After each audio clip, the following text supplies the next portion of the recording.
Welcome back. All right, so 2021, here we are, the Stanley Cup champions, the Tampa Bay Lightning, and of course, the first thing that gets mentioned is they were 18 million over the cap. So let's go back to the Wayback Machine in December of 2020. Now, what's interesting is that the Tampa Bay Lightning had to get under the cap, right? So if you're not cap compliant, you can't dress a full roster. We've seen situations where Vegas has had a couple less skaters out there. I think St. Louis went through that this year, Colorado, and that's what happens. During the regular season, you have to have a cap compliant roster on the ice. So in the event that Kucherov had been able to play, they would have had to pull a couple guys out of the lineup to make up for that difference in money, right? They just couldn't play their full lineup. And so when Kucherov ended up needing surgery in December, and they said this should keep him out for the regular season, there was a lot of hand-wringing and a lot of upset around the NHL world. There was also concern as well because they were using LTIR, and it is a team's right to do so. So the idea is simple. If I have a player on my roster that's $8 million in cap space, that player's going to be hurt and I've lost him, well, then I get that relief so I can go out and sign another player, or I can go out and bring another player in. And then I don't have to worry about that cap hit until the player is healthy and good to come back, unless it's in the playoffs. We don't have a salary cap in the playoffs. I don't think there's much of an appetite in the NHL to change that setup. But the reality is the Tampa Bay Lightning, with the injury to Kucherov, it solved their problem. There was talks of them trading Tyler Johnson, whether or not they might move on from a guy like Coleman. Who might have gone, we don't know. They might have ended up having to move 2 or 3 guys. The reality is that Tampa Bay is a very deep team, as they showed again this season, as they went back to their 3rd straight Stanley Cup final.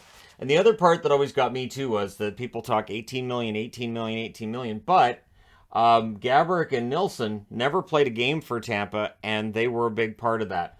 4.875 million was the cap hit for Gaborik, 2.6 million was the cap hit for Nilsson. So that means that about $7.5 million worth of that 18 million over the cap was 2 guys who never played a game for them. So were they over the cap? Sure. It saved the general manager from having to go out there and get rid of guys and dump guys off. It saved him from having to throw in first-round draft picks to make it happen, right? So they get through the regular season. They finished 36-17-3. Of course, they were just playing within their own division. It was a shortened season as they were trying to get back onto a regular schedule. So there wasn't much of a turnaround between the 2020 Stanley Cup Final and the 2021 season. It was a shorter off season than normal. And in between the 2021 Stanley Cup and the 2021-2022 season starting, there was a shorter turnaround than normal as well. So this is the first summer that we've had a normal offseason in some time. So with Kucherov getting his hip surgery and being out for the year, that caused everybody to view Tampa Bay as the villain, right?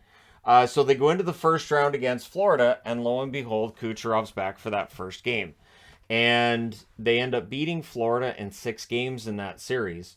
Kucherov actually leads them in scoring as well, which probably didn't help endear the Tampa Bay Lightning to anybody. He had 3 goals and 8 assists in that series for 11 points.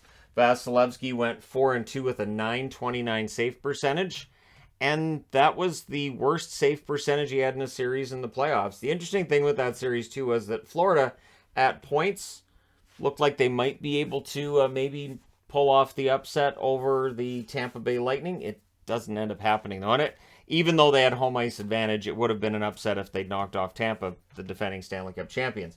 So round 2 against Carolina, they win in 5 games against Carolina, where the quote comes from of we lost to a team that was 18 million over the cap. But it was a 5-game series. And again, it's Kucherov. 2 goals, 5 assists, 7 points. In fact, Kucherov's the leading scorer for all 4 series for the Tampa Bay Lightning. Vasilevsky 4-1 with a .940 save percentage.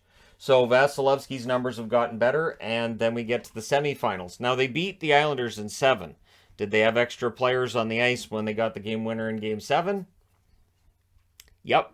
So this is, again, one of those situations where it's not like Tampa Bay is going to say, oh, we can't celebrate this. We hit linesmen, refs, guys. We had extra guys. Let's not count that goal. It's not how anybody works. But they win that series in 7. Kucherov has 9 assists in that series to lead scoring for Tampa Bay. Vasilevsky went 4-3 with a 940 save percentage. The Islanders pushed him to the limit. And if the Islanders had won that series, they would have been seen as like one of the greatest heroes in the history of hockey. But they don't. And then in the final, it's another underdog. And the funny thing is, and I talked about this in videos recently, beating an underdog in the Stanley Cup final doesn't take away from what the team did to get to the Stanley Cup final. The first time that Pittsburgh wins the Stanley Cup is against a Minnesota North Stars team that was miserably bad during the regular season. They were a terrible team. But Pittsburgh won the Stanley Cup. And the Vancouver Canucks in 1982, the Minnesota North Stars in 1981. There are North Stars, basically, if they made the final, they weren't a very good team that year, but they got through and they made it to the final. So it does not, in my eyes, diminish what a team does to win all 4 series in order to get to the Stanley Cup, especially since Florida was excellent during the regular season, so was Carolina, and the Islanders were really warriors in that series. Now, against Montreal, they did beat them in 5. They were up 3-0. Montreal wins Game 4 to force Game 5. Kucherov ends up leading them in scoring in that series with 3 goals and 2 assists. Vasilevsky 4-1 with a 943 save percentage against Carey Price. So with Price and Vasilevsky, that's an expensive goaltending matchup. That's about $20 million in cap space between the two. And it was interesting because Montreal was also a team that had been over the cap. There were almost double-digit worth of teams. I think there were 8 or 9 teams that were technically above the cap without LTIR bailing them out, which there's a lot of reasons for that. But, of course, Tampa Bay, it's just $18 million. It's odd to me because, again, I understand, but it's not like they would have traded Kucherov to get under the cap. So, anyways, Point was their leading scorer during the regular season in 56 games, 23 goals, 25 assists, 48 points. As he continued to impress in 23 playoff games, 14 goals, 9 assists, 23 points. Palat, 55 games, 15 goals, 31 assists, 46 points. 23 games in the playoffs, 5 goals, 8 assists, 13 points. Hedman, 54 games for him during the regular season, 9 goals, 36 assists, 45 points. One of the most consistent defensemen I've ever seen. In the playoffs, 23 games, 2 goals, 16 assists, 18 points. Yanni Gourde, 56 games, 17 goals, 19 assists, 36 points during the regular season. And in the playoffs, 23 games, 6 goals, 1 assist, 7 points. And, of course, he was off to Seattle following that cup win. Stamkos, 38 games, 17 goals, 17 assists, 34 points. As he missed a lot of games with injury. And that's the thing. They didn't have Kucherov. They didn't have Stamkos. They were still winning games without him. 23 games in the playoffs, 8 goals, 10 assists, 18 points. So unlike the season before, this time around, Stamkos played a role in getting them to the Stanley Cup and winning it. The year before, of course, he just played the one game in the playoffs. Killorn, 56 games, 15 goals, 18 assists, 33 points. And then in the playoffs, 19 games, 8 goals, 9 assists, 17 points. Seen people trying to dunk on Killorn for struggling to hit the net these past playoffs, but he was excellent in the 2021 playoffs.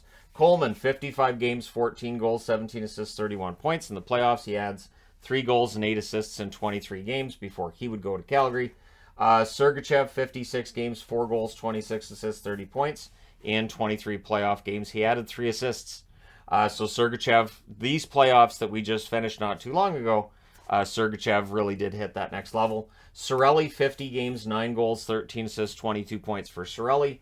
During the postseason, 23 games, 5 goals, 7 assists, 12 points, and again playing that shutdown role for them.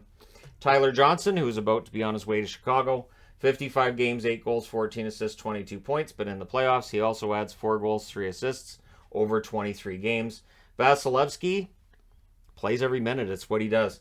31, 10, and 1 during the regular season with a 925 save percentage, but in the playoffs, 16 and 7, 937 save percentage. Curtis Mcelini gets his second cup ring, 4, 6, and 2 with an 875 save percentage. So, not bad. Pretty good work if you can get it. Christopher Gibson, 1 and 1 with an 875 save percentage when he was called into action. Kucherov didn't play during the regular season. In the playoffs, 23 games, 8 goals, 24 assists, 32 points.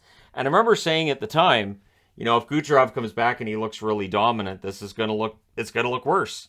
I do agree with people that maybe Kucherov could have come back a little bit earlier than he did, but I don't doubt that he had surgery, and I don't doubt that the NHL does investigate guys on LTIR.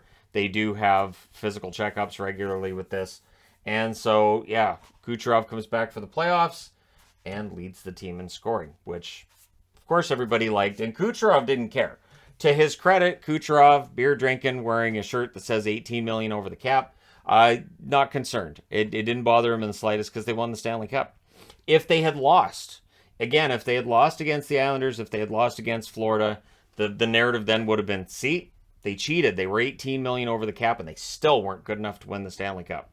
So either way, it was going to be the narrative. Might as well win the cup while you're at it if you're Tampa Bay, and that's what they did. Their depth was, again, excellent. Chernak, Gaudreau, of course, on his way to the Rangers after that. Pat Maroon as he wins his third straight Stanley Cup. McDonough, who now, of course, has been traded out because salary cap. Savard, who was not going to stay in Tampa because salary cap.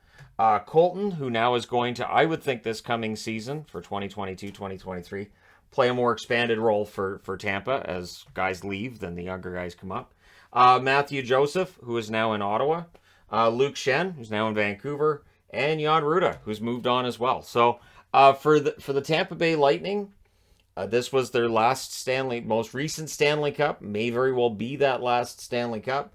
And so for fans of all the other fan bases, they may hate it. They may not agree with it. But they were the champs. And so there you go. Back-to-back Stanley Cup champions. The first ones to do that since Detroit did it since Pittsburgh did it in 2016, 2017. They were the first to do it since Detroit in 97, 98. And they were the first to do it since Pittsburgh, 91, 92. So there you go.